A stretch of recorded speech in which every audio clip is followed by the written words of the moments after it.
Assalamualaikum warahmatullahi wabarakatuh. Perkenalkan, nama saya Putri Hasna Raihan dengan NIM akhir 080.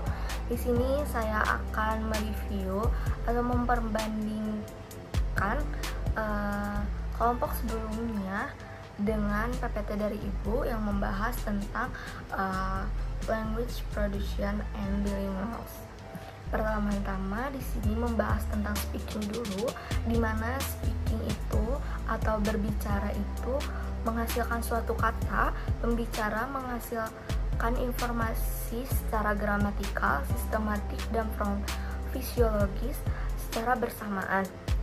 Berbicara ini menggunakan gerakan sistem motorik, yaitu mulut, serta sistem vokal. Nah, di sini itu ada bagian dari speaking, yaitu speech error atau slip of the tongue, di mana seseorang itu berbicara secara tergesa-gesa atau terburu-buru dan menghasilkan suatu kata yang keliru. Terus selanjutnya ada producing discourse, di mana ini tuh menghasilkan suatu wacana, dan wacana ini tuh ada kategorinya, yaitu narasi yaitu adalah menggambarkan suatu peristiwa secara aktual atau fiksi. Nah, di sini ada selanjutnya ada syarat entertainment, di mana itu contohnya ada dokter dan pasien. Dia itu membahas secara sama tetapi berbicaranya berbeda.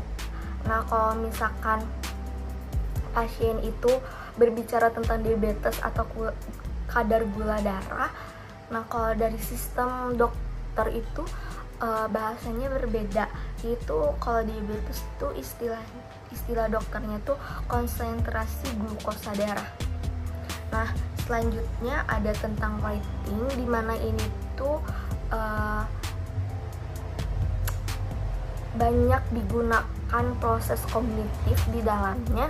Terus menulis ini adalah sistem tugas linguistik yang paling sedikit dipahami. Ada 3 fase pembuat writing, yaitu perencanaan, penggunaan kalimat, dan revisi. Di sini juga ada bagian dari writing, yaitu a cognitive model of writing, di mana itu kita tuh menulis suatu rancangan. Kayak misalkan besok kita tuh akan melakukan apa, kayak misalkan besok kita kuliah apa dengan bentuk tulisan, atau kayak ingin masa depan kita kayak gimana. Nah, itu bentuknya bisa menggunakan perancangan tulisan. Terus ada bilingualis, yaitu suatu anak yang bisa memiliki 2 bahasa disebut bilingual atau simultan. Di sini juga ada kelemahan dan kelebihan dari bilingual, di mana kelebihan bilingual yang pertama, kelebihan keahlian dalam berbahasa. Kedua, anak yang bilingual lebih kreatif daripada anak yang memiliki kelebihan satu bahasa. Ketiga, yaitu anak yang bilingual itu lebih cepat dalam menginstruksi yang rumit. Nah, kalau kelemahannya itu agak sedikit lebih lambat berbicaranya. Kedua, ada gangguan dalam bahasa atau bilingual distort, di mana itu bilingual itu ada bahasannya, yaitu ada balance bilingual, di mana itu dia secara aktif dalam menggunakan 2 bahasa, berarti dia bisa secara aktif menggunakan 2 bahasa tersebut.